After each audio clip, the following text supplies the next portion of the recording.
Hola, yo soy Carlos Fernández Café, autor, conferencista internacional y un eterno curioso del aprendizaje. En este podcast convierto grandes conversaciones en ideas accionables, donde cada episodio es un viaje directo a las mentes más influyentes, donde destilamos 3 ideas clave que te harán pensar, crecer y evolucionar. Si buscas inspiración con propósito y herramientas que realmente transformen, este es tu espacio. Bienvenido a las 3 principales.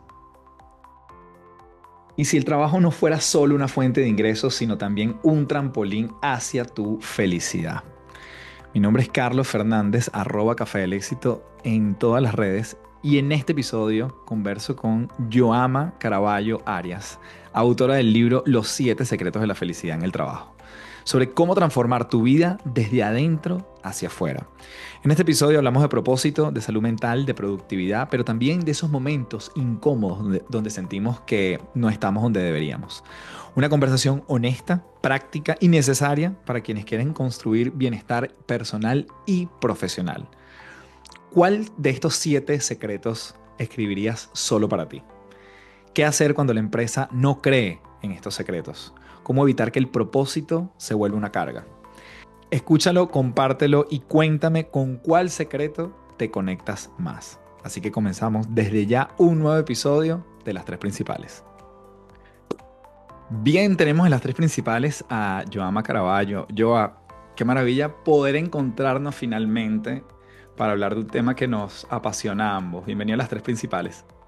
Muchas gracias, Carlos. Súper feliz de estar aquí. Finalmente te conozco personalmente o virtualmente. Aún seguimos en el mundo de la virtualidad, pero un face to face sincrónico, que eso a veces en el mundo moderno no se logra tan fácilmente. Sí, no, es que vamos a hablar de muchas cosas. Lo hemos logrado. Aquí yo tengo tu maravilloso libro, lo tengo en el Kindle, los 7 libros, los 7 secretos de la felicidad en el trabajo. Vamos a hablar de ello, pero la primera pregunta que quiero hacerte es que tú eres políglota y quiero saber cómo haces, cómo hiciste para aprender tantos idiomas y cuáles sabes. Bueno, mis papás fueron los primeros responsables que me metieron en un curso de inglés de niña. Yo creo que cuando uno empieza de niño es mucho más fácil. Dicen que el mejor momento para aprender un idioma es de 0 a 2 años. El segundo momento es de 2 a 5 años. Y luego desde 5 años hasta que te mueres, estás siempre en un buen momento. Cursos de inglés, cursos de francés. Yo viví en Estados Unidos, viví en Londres, ahora vivo en Italia y eso me ha permitido comunicarme, pero soy un aprendiz. Quizás la palabra políglota es un poco grande, pero me siento un aprendiz hasta del español. El español es mi lengua materna y lo conversábamos antes de iniciar el podcast, que como escritores es una competencia aparte. Y yo cuando estoy con mi editor aprendo español. ¿De verdad? Sí, yo creo que es uno, tener un mindset de humildad y aprendizaje, porque cuando tú sientes que te lo sabes todo, no abres tu mente ni das la oportunidad de aprender a hacer un idioma, abrir una aplicación para aprender. Y lo segundo, confiar de que uno puede. Dicen que el loro viejo no aprende a hablar, pero nosotros no somos loros, somos humanos y el humano tiene una neuroplasticidad enorme que te permite aprender al lecho de la muerte a los 110 años. Uno continuamente está generando conexiones y redes neuronales nuevas y eso, ¿no? La humildad y confiar que tienes la capacidad, el potencial cerebral y que para poder aprender y seguir aprendiendo. Y entonces dominas el inglés, el español, el italiano. Sí, vivo en Italia, sí. Y sigo estudiando italiano. Voy día Claro. 200 en Duolingo. Claro. Mira, qué maravilla poder conversar. Estamos en el contexto de una gran palabra que nos acompaña y que en este podcast yo he hablado mucho, que es el tema de la felicidad. Esta a veces eterna búsqueda, o algunos hablan de la construcción de la felicidad, pero tú tienes el vínculo que creo que también nos une profesionalmente, que es la felicidad en el lugar de trabajo, ¿no?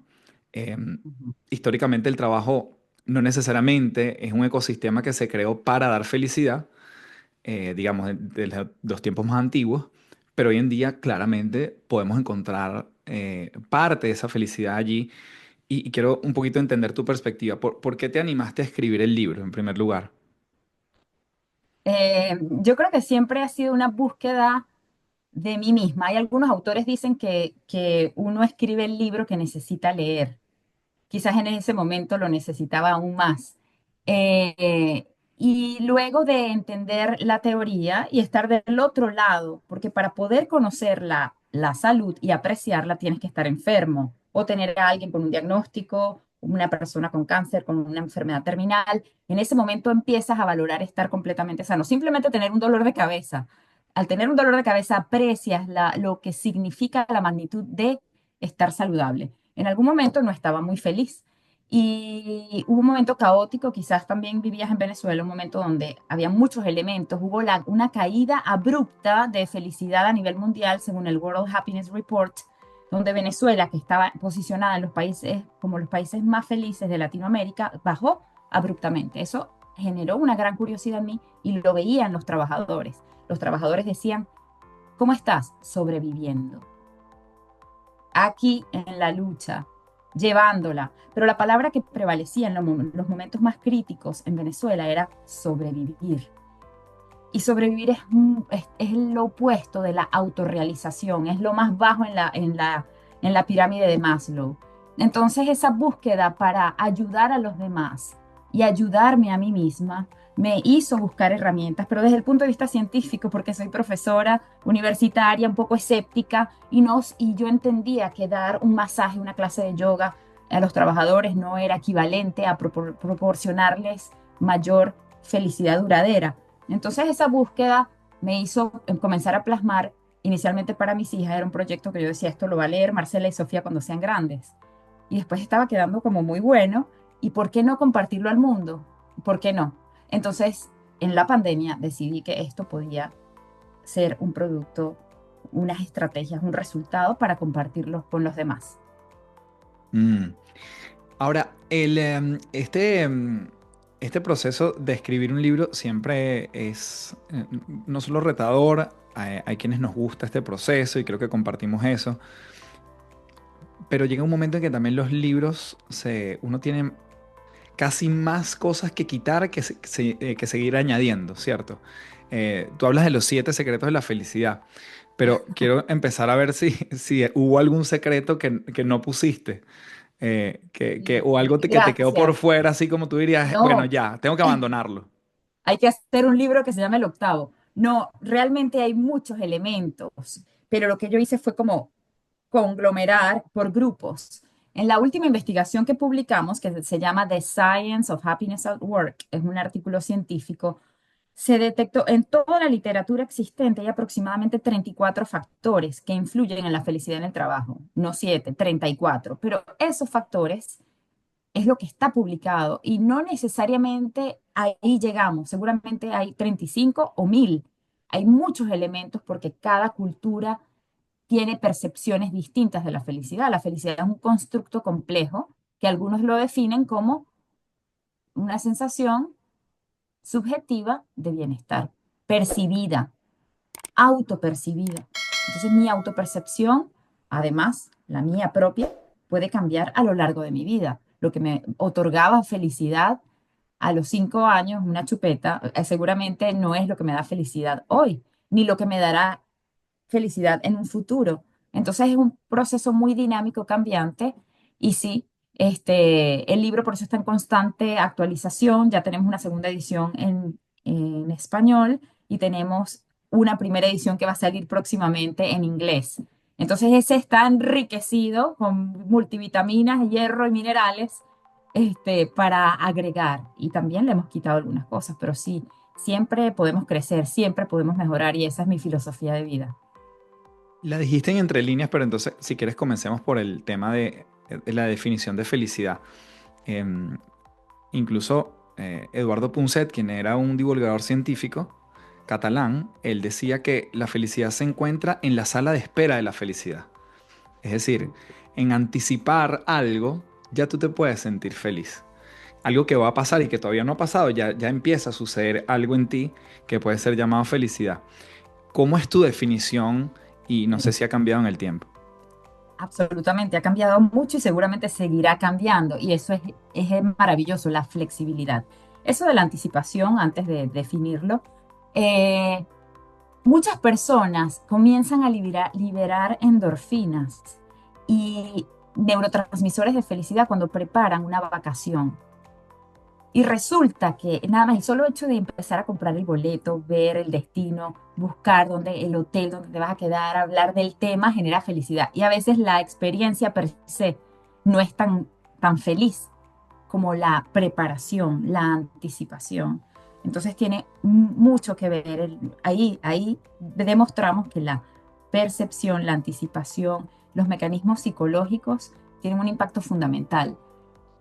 Para mí, la felicidad tiene mucho que ver con el estar aquí en el ahora, en paz, en libertad, hacer planes, estar con mi familia y sine qua non, el estar saludable, que mi entorno esté saludable.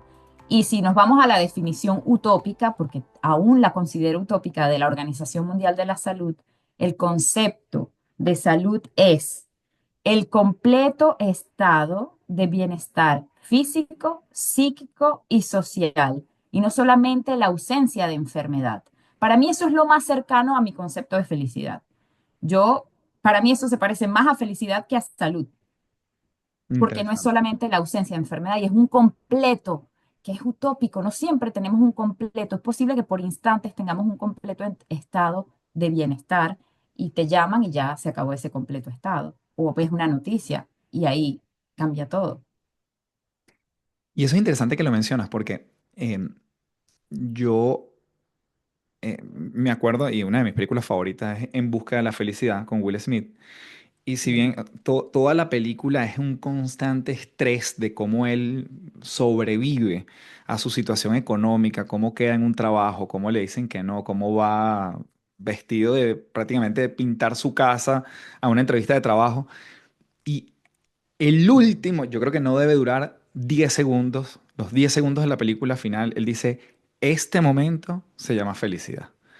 Ujú. Entonces, mi pregunta es, ¿la felicidad es un elemento que podemos determinar siempre en nuestra vida o hay momentos de felicidad? Eh, sí, yo creo que es definitivamente un camino, no es una meta. No es que, quiero ser feliz, yo lo logré, yes, soy feliz. No, es un constante camino porque uno tiene que estar recalibrando continuamente ahorita y cambiar incluso la forma, el lenguaje con el que hablamos. Antes podría decir, no, yo podría decir, pude haber dicho muchas veces, hoy fue un día malo.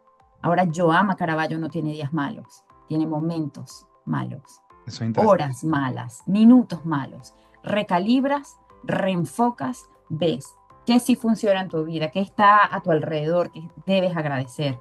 Y muy, muy, muy apegada a la gratitud, así como una siamesa, no como una hermana gemela, siamesa que está pegada a mí, para recalibrar, porque no es una meta, es un proceso, es un camino. Y con la neurociencia, con estrategias, podemos aprender a cómo recalibrar. A mí me gustaría ir repasando o que nos vayas diciendo, ¿no? Estos 7 secretos. Da lo mismo el orden, ¿no? De hecho, no sé si el orden altera, el orden de los factores altera el producto, pero antes de eso, quería preguntarte, y a lo mejor comenzamos por ese, ¿cuál sentiste que de esos secretos que escribiste más para ti que para el lector, si fue el caso? Ujú. Salud. Yo creo que fue el de salud. De hecho, el de salud es el capítulo más largo. Y yo digo, ¿será que le recortamos un poquito? Porque es un capítulo que tiene un gran protagonismo en el libro. Puede ser la suma de tres en cuanto a longitud. Y salud, porque para mí la salud es la base. Y no estamos hablando de salud física, que te hagas como dicen en algunos países, un perfil 20 y todo esté bien. Va mucho más allá. Es la salud mental, es la salud financiera, es la salud sexual. Entonces es compleja, o sea, no solamente es la ausencia de enfermedad, es el completo bienestar. Quizás ese libro, y además tenemos que recordarnos continuamente en retomar disciplinas, en ser flexibles, en qué no funciona, porque para cada persona tiene retos diferentes y percepciones y desafíos distintos. Mm. De hecho, en tu libro, y aquí cito textual, dice, anualmente mueren prematuramente alrededor de 3 millones de personas, de las cuales 80% es causado por enfermedades ocupacionales y 20% está asociado a los accidentes de trabajo. Según la Organización Mundial de la Salud, 7 de cada 10 de la población ha sufrido dolor de espalda en algún momento de su vida y muchas veces podría estar asociado al trabajo. Entonces, creo que está vinculado a este secreto de la salud, ¿no?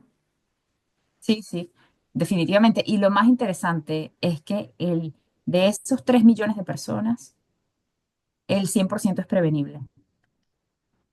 O sea, no podemos prevenir que nos dé influenza, resfriado común alguna vez en la vida. Eso no es. No hay manera que nosotros no podamos prevenir por vacunar a nuestros hijos para que nunca les duela algo. Siempre Mm, les va a doler algo, siempre van a tener una enfermedad, vamos a tener un diagnóstico. En la vejez está asociada con enfermedades, no podemos evitar el dolor ni la enfermedad, pero las enfermedades asociadas al trabajo y las muertes asociadas al trabajo son prevenibles. mm. En ese apartado, en ese secreto de la salud, em, yo, por haber vivido en diferentes lugares, igual que tú, una de las cosas que yo me doy cuenta, y específicamente lo viví en Venezuela, la gente iba a trabajar enferma. Era muy normal. Es decir, tú puedes ir con una gripe y no pasa nada. Las mujeres, hasta prácticamente la labor de parto, es que salían de la computadora de su oficina a una clínica. Eh, Ujú. en otros lugares se ve esto distinto también, ¿no? Incluso en otros lugares ya un poquito más desarrollados te das cuenta que la gente pide una baja, una licencia o un permiso por estrés. Eso en Venezuela era impensable. Eh, co- Es es todavía todavía. impensable. Entonces, cuéntame un poquito esa visión de la salud y cuál es el equilibrio, ¿no? Quizás sin entrar en los extremos, ¿no? De esta curva. Sí. Sí, sí, hay sociedades donde el cuidado del otro es muy importante. En las ciudades donde el sentir colectivo prevalece.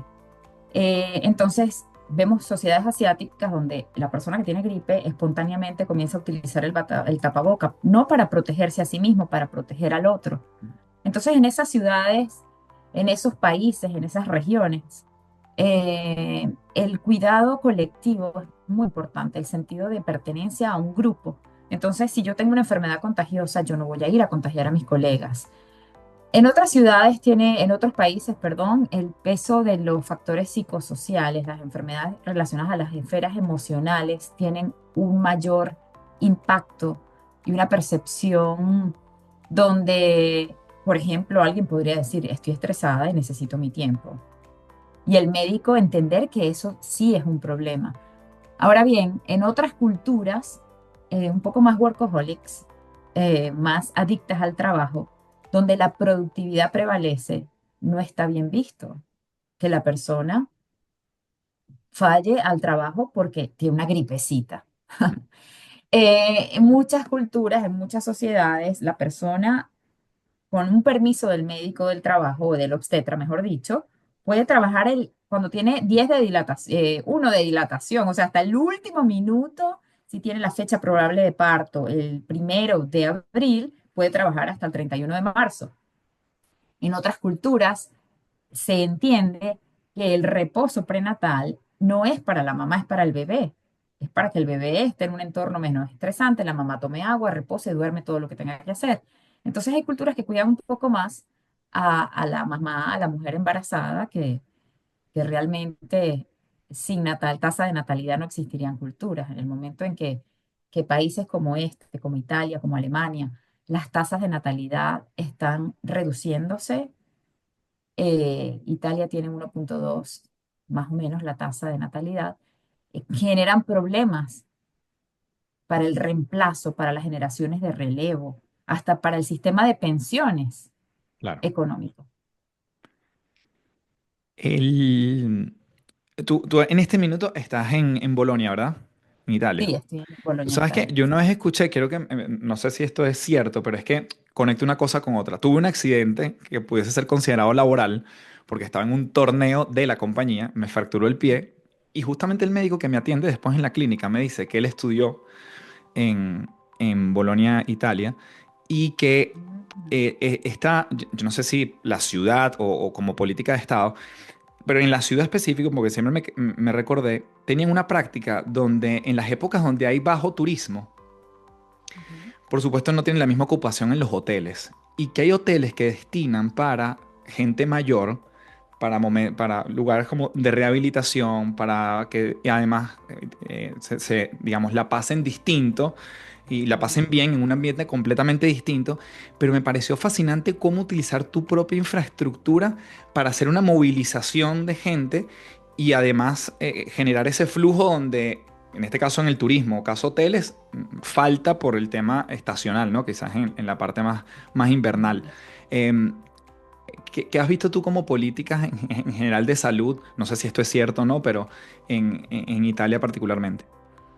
Bueno, con respecto a la ocupación de hoteles, quizás podrían ser, no conozco, por lo menos no es muy visible en los medios de comunicación. Quizás podrían ser uno o dos hoteles, quizás podrían ser, porque los hoteles pertenecen a individuos, a instituciones privadas. Y después del COVID todo cambió con el tema de higiene.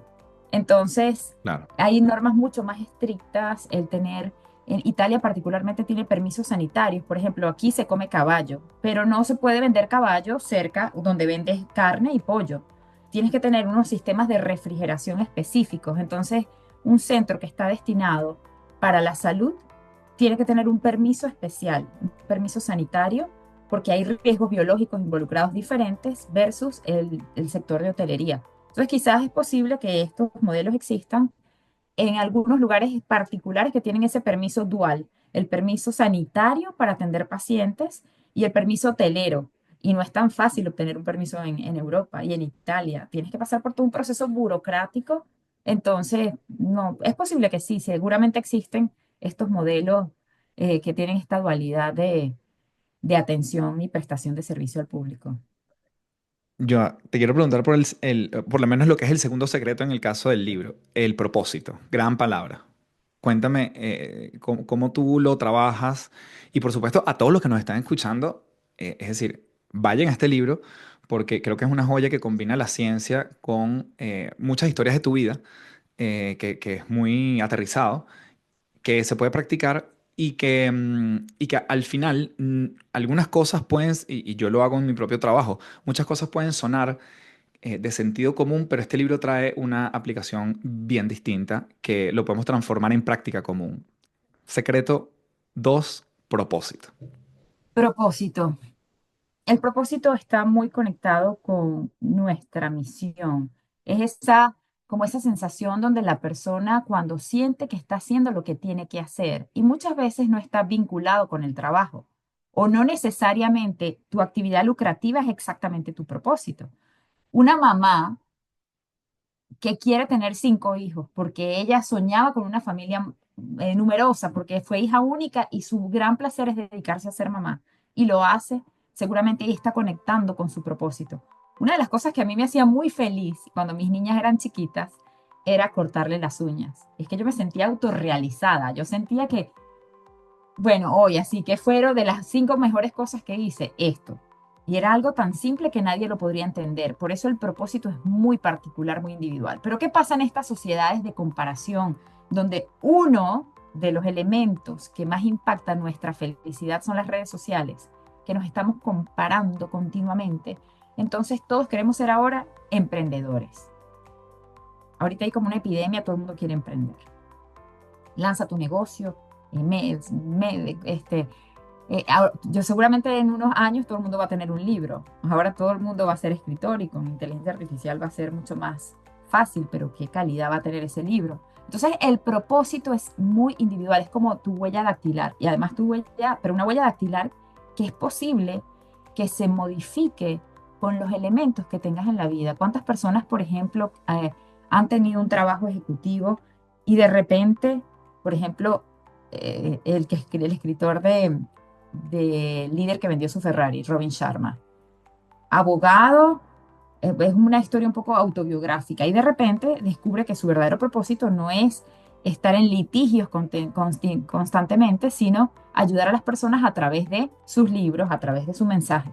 Entonces el propósito es posible que se modifique en el tiempo, pero es indispensable que donde estés lo tengas claro. Y si no lo tienes claro, esa es tu próxima tarea. ¿Crees que a veces conseguir ese propósito o la búsqueda eh, puede generar el efecto contrario? Puede ser estresante. Ujú. Y cómo reducirlo, digamos, no convertir esa búsqueda en una bonita aventura, ¿no? Sí, puede ser. Es que todo podría ser estresante en la vida, todo. En la escala del estrés, cambiar de almohada es estresante. Cambiarse de cuarto es estresante, irse de vacaciones es estresante. Una de las cosas que más estresa a una persona es la muerte de la pareja, el cónyuge. Cuando se muere la pareja, se muere parte de tu apoyo logístico, de la cotidianidad. Y por supuesto, la muerte de un hijo, perder el trabajo es sumamente estresante. Entonces, cualquier cosita que nosotros hagamos, el ayuno intermitente es estresante. Vestirnos y salir a la calle es estresante. Entonces, sí puede ser estresante definitivamente el cómo lo llevamos, el ir de la mano con un mentor, el estar apoyado, el disfrutar el proceso. No es que lo quiero ya, así como hay una frase que me encanta, que Dios mío, dame paciencia, pero dámela ya. Es que queremos todos para ayer. Entonces, quiero mi propósito ya. A veces es un proceso que lleva tiempo porque requiere autoconocimiento, introspección, escribir, leer, entenderte.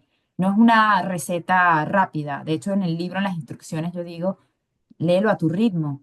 Empieza por el capítulo que más necesites. Cómprate un cuaderno exclusivo para que hagas, escribas, porque la neurociencia ha demostrado que el proceso psicomotriz de escribir tiene un impacto en nuestro cerebro muy superior que escribir con un teclado. Entonces, sí puede ser estresante y hay que entender que podemos disfrutar el proceso. Si no lo tenemos súper claro, podemos buscar libros, mentorías, personas, seres espirituales, alguien de tu religión, que te pueda ayudar a guiar y sobre todo entender en qué te sientes cuando lo estás haciendo, que fluyes, que el tiempo se pasa rápido, que lo disfrutas. Mm. Tenemos entonces el secreto de la salud, tenemos el secreto del propósito. Mm, cuéntame el del manejo del tiempo. Secreto, creo que es el 5 en el libro. Y eso está muy alineado con productividad, con resultados.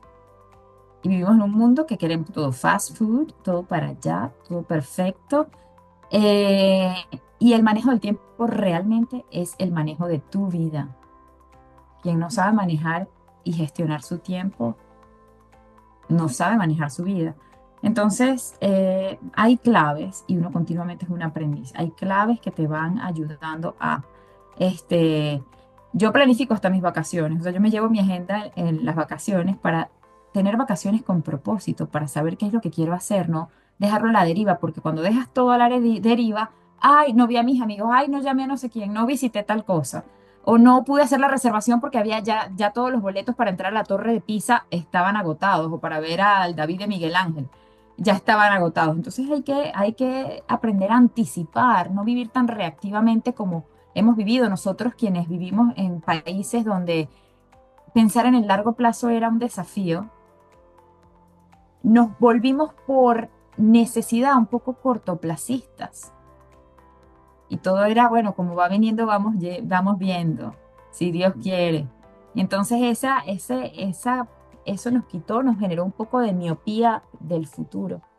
Pero esa miopía es corregible, así como uno tiene miopía y se coloca unos lentes y cambia de dioptría y puede ver mejor, tenemos que anticipar y generar esa capacidad de ver el futuro. Mm. Em, cuéntanos en ese manejo del tiempo, algunos principios que podemos aplicar para no entrar en el agobio. Entender que a veces hay que soltar. Eh, Al final, yo siempre digo que hay un triángulo entre el tiempo en que uno puede hacer las cosas, la calidad con la que las haces y los recursos con los que cuentas. Y a veces hay que sacrificar algo. sí. ¿Cómo lo ves tú? Dicen que quien no planifica está planificando fracasar.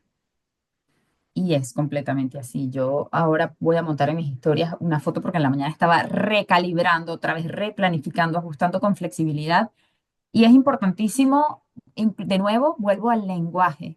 Tengo 1000 cosas que hacer. Eso me agobia. Yo he sido la reina del agobio.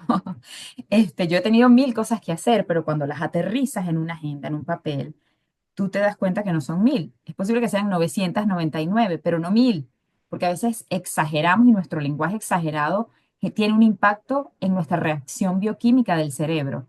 Entonces, aterrizar, si uno está demasiado agobiado, hacer una lista sin orden y después jerarquizar para, si alguno de nuestros oyentes tiene déficit de atención, que en realidad todos tenemos hoy, algunos estudios dicen que hoy es facilísimo tener un déficit de atención porque tenemos un teléfono, dos teléfonos, notificaciones, estas señales constantes, esta notificación constante nos tiene hiperalertas y nos distrae continuamente. Yo recomiendo papel. Yo recomiendo papel y ese es mi orden. Yo hago planificación en papel y después paso a mi calendario y tengo todo agendado. Entonces es importantísimo identificar primero qué hay que hacer.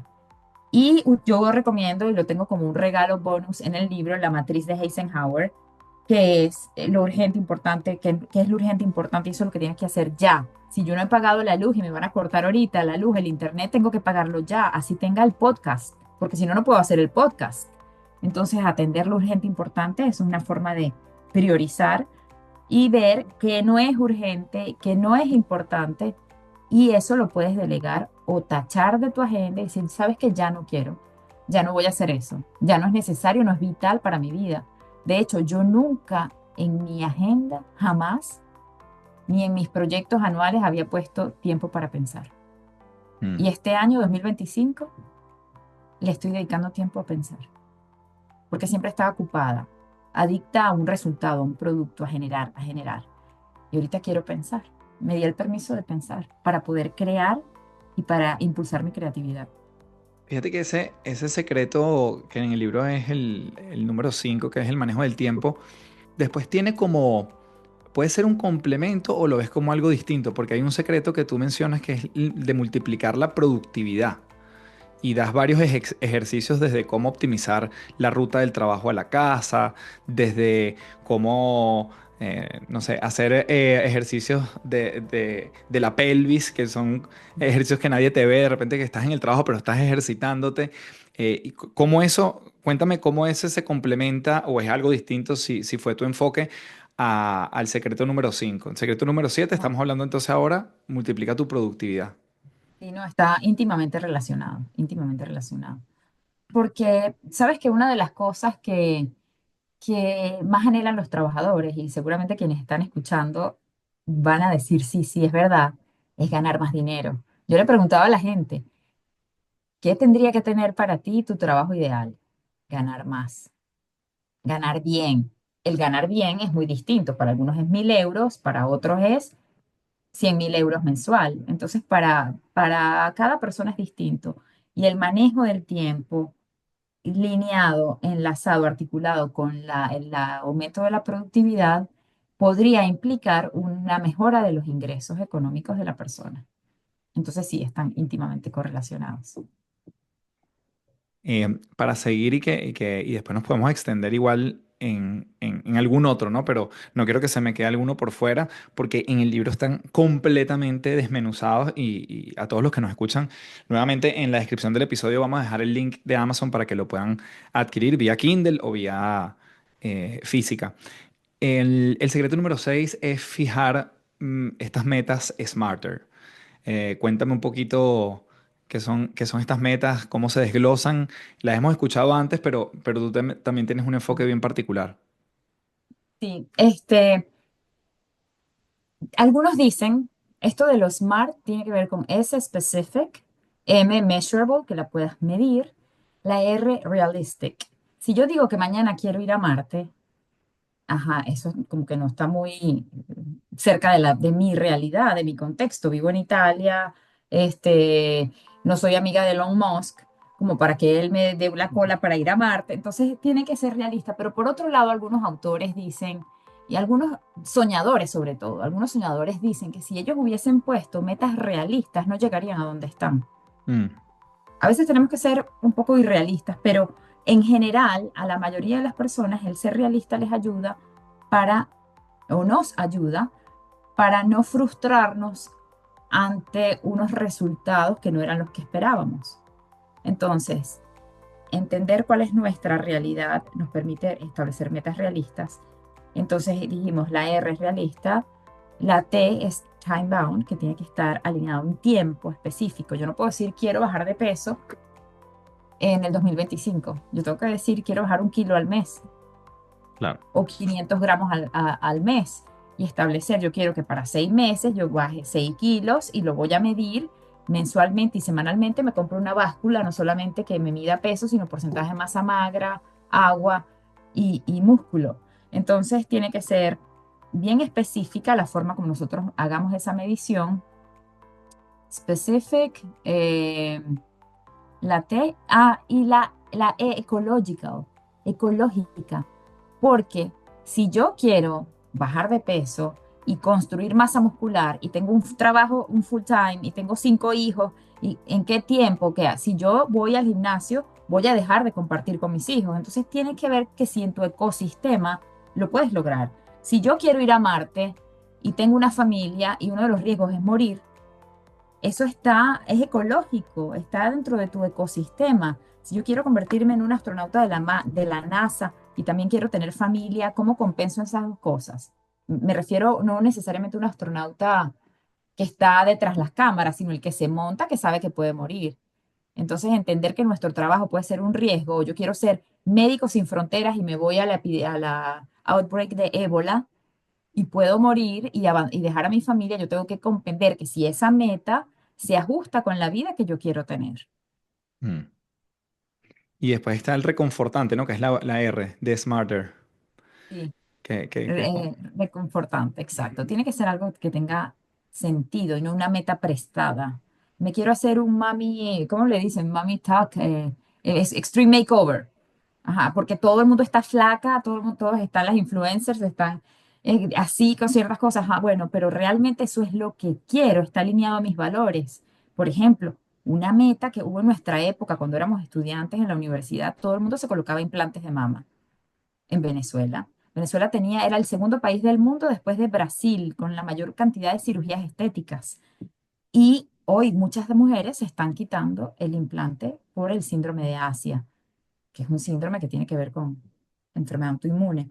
Entonces, tengo que ver si realmente es algo que a mí me satisface o me lo estoy copiando. Yo veo tantas personas que dicen, quiero ponerme estos zapatos porque están de moda y las ves incomodísimas con esos zapatos que no son cómodos, pero están de moda. Entonces, si realmente es reconfortante para mí, esa pregunta siempre es importante hacerla. Mm. Me parece interesantísimo, a pesar de que es la última letra del acrónimo, entender cuando las metas son mías o cuando son copiadas, impuestas por el otro. Y un poco lo que decías, creo que está conectado también desde mi perspectiva, con el tema de propósito, ¿no? Que conversábamos antes. El, dejé el último secreto, o sea, el primer secreto que tú mencionas en el libro lo dejé de último, pero es utilizar el trabajo como un trampolín para felicidad. Cuéntame ese secreto, porque creo que tiene que ver mucho con este concepto de saber qué es lo que sí puedo hacer y lo que tengo la posibilidad de soltar. Bueno, muchas personas cuando les digo que tengo el libro, les digo el título, me dicen, seguro el primer secreto es renunciar. Seguro el primer secreto es no trabajar. Muchas personas, en Estados Unidos hay algunas estadísticas que hablan del 60% no disfruta lo que hace. Y yo he sido muy realista, o sea, entendiendo esto, a veces he pensado, ¿será que esto es una utopía? Que nosotros estamos tratando de promover algo que es imposible en este sistema. Y yo pienso que no, pero no es tan sencillo, es complejo para quien está inmerso en un sistema donde hay, sobre todo los migrantes. Por eso es que este tema es muy complejo. Para un migrante, hablemos de personas de mi gremio, que es médico y se va a Canadá o al Reino Unido o a Estados Unidos. En el momento en que cruza la frontera, deja de ser médico. Mm, Y para poder ser médico hay que hacer una inversión de miles de dólares para hacer cursos y hacer la reválida y todos los exámenes para convertirse en médico. Y tiene que trabajar como mesonero en McDonald's. o en un restaurante. Ahí esa persona está completamente alejada de su propósito y a lo mejor ve el libro y dice, esto es imposible porque lo que yo realmente quiero es ser médico y no lo puedo hacer bajo mis circunstancias, porque las circunstancias cambian. Una de las circunstancias más duras de la humanidad en este momento es el migrante. Incluso el migrante legal, no el migrante ilegal. El migrante que llega se borra parte de su historia, se borra parte de su identidad, parte de su currículum no vale nada, sobre todo para el personal de salud, y empezar de cero en posiciones que no le otorgan esa satisfacción, pero lo hacen por sobrevivencia, porque el estado de sobrevivencia es el peor, el que más nos aleja de la felicidad, pero es un estado de necesidad que muchos están viviendo allí. Y, y muchos posiblemente nunca van a lograr ser felices en el trabajo. Mm. En algunas culturas, por ejemplo la India, donde hay sistemas de castas, hay algunas castas cuyo trabajo es cazar ratas. Y ese es el trabajo que tenía el tatarabuelo, el abuelo, el papá, él, sus hijos, sus nietos y toda su descendencia. Y salir de una casta es imposible. Eh, para muchas personas es posible que eso los deje, los inmersa, los haga sentir infelices y fuera de propósito. Pero si es la religión, aquí vuelvo, toco un punto, la religión, si para muchos que tienen una conexión espiritual y religiosa que les permite aceptar su estado, es posible que sean felices cazando ratas y que ese sea su único trabajo el resto de su vida. Pero no todo el mundo llega a un estado de aceptación. Para nosotros, que muchas veces somos inconformes, el perfeccionista es un inconforme eterno. Es posible que esa búsqueda continua le genere frustración e infelicidad. En la búsqueda puede estar la felicidad, estoy de acuerdo. Igual, de hecho, me recuerda mucho la autora Elizabeth Gilbert, que fue la que escribió Comer, Rezar y Amar. Ella cuenta en una charla que, claro, ella lanza ese libro y fue un boom absoluto. Ujú. Y ella después viene a cuestionarse y dice, como bueno, o sea, no importa lo que lance después, nunca va a tener tanto éxito como esto. Y ella justamente se cuestionaba su componente de pasión, de propósito. Y ella lo que dice es, no busques tu pasión, busca tu curiosidad. Porque a lo mejor en la curiosidad encuentras la pasión. Sí, exacto. Exacto, siempre mantenernos curiosos. Yo a veces veo profesionales, estudiantes que, bueno, si ya lo sabes todo, si nada te sorprende, entras en un estado donde da igual, da igual. Eso me gusta. Yo creo que sí debemos permanecer en un estado de humildad y curiosidad para poder seguir creciendo. Yo estoy de acuerdo, me encanta la gente que se asombra y que ve la vida con ojos de niño, no importa si lo ha visto 20 veces, y creo que ahí hay otro gran secreto que es como transversal. Si tuvieses que regalarnos un secreto número 8 dentro de mucho que has estudiado, Ujú, visto, ujú. y después al final te voy a hacer la gran pregunta de cuáles son tus tres principales, no, pero no tus tres secretos, sino tus tres principales de vida, ¿no? Sean Ujú, recomendaciones, libros, lo que sea. ujú. Entonces, ¿tienes algún octavo secreto que quizás dejaste por fuera, que estaban en esos 34 que nos mencionaste al principio? Espiritualidad, Cuéntame. espiritualidad, que no es equivalente a religión. Es ese sentido de pertenencia y de comprender que somos parte de un todo, que somos parte, que hay algo más grande que nosotros, que definitivamente yo creo que no lo podemos negar, ni siquiera en el mundo de la ciencia, es un mundo muy escéptico. Mis colegas, yo he sido escéptica y nada lo crees. Y muchas personas no creen que hay algo superior, pero definitivamente el poder que hace que crezca esta uña, el cabello, el poder que hace de que un espermatozoide con un óvulo se una y se forme un ser y que una mujer pueda llegar a tener dos corazones dentro de su cuerpo, eso no es antropogénico, eso no lo hace el hombre, eso es una fuerza superior. Y no solo lo digo yo, lo dicen estudios, demostraron, por ejemplo, en algunas sociedades donde la religión, por ejemplo, en el Islam, se hizo un metaanálisis. Ellos aceptan todo lo que venga. Y esa aceptación, así como yo puedo aceptar, bueno, este es el presidente que tengo, estos son los impuestos que tengo que pagar, esto es el cambio migratorio, esto es Ya no tengo apego a comer mango, plátano, coco, agua de coco, pero disfruto lo que tengo en el aquí y en el ahora. La conexión espiritual hace que nos rindamos ante algo superior. Definitivamente, ya está la ciencia. Se está tratando de enfocar y entender un poquito qué rol tiene la espiritualidad en el individuo. Y hasta ahora lo que ha aparecido es que sí, la espiritualidad tiene un gran impacto en en nuestro bienestar y percepción de felicidad. Mm, interesante. Yo entonces para ir cerrando, como este podcast se llama Las Tres Principales, ¿cuáles serían tus, nuevamente, tres principios, recomendaciones? Pueden ser libros. Evidentemente vamos a dejar las coordenadas de tu libro en las notas del episodio, pero bueno, ¿cuáles serían esas tres tuyas? Una, conexiones, conexión. La palabra conexión es fundamental para mí, no solamente la conexión con quienes me rodean, con mi esposo, mis hijas, mis amigos, mis colegas como tú, que estamos compartiendo personas nuevas, conectar con mis estudiantes, con mis clientes, conexión con un ser espiritual, conexión, conexión con tu intuición, conexión para comprender, para poder recibir mejores mensajes, para conexión principal, no puede faltar, conexión en tu vida, conexión real, genuina. Dormir.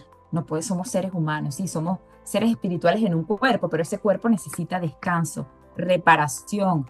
La única manera de nosotros fijar recuerdos y memoria es con el sueño REM. No hay otra, no hay fitina, no hay suplementos que nos ayuden, es dormir. Dormir es la actividad dopaminérgica más importante que existe en el ser humano.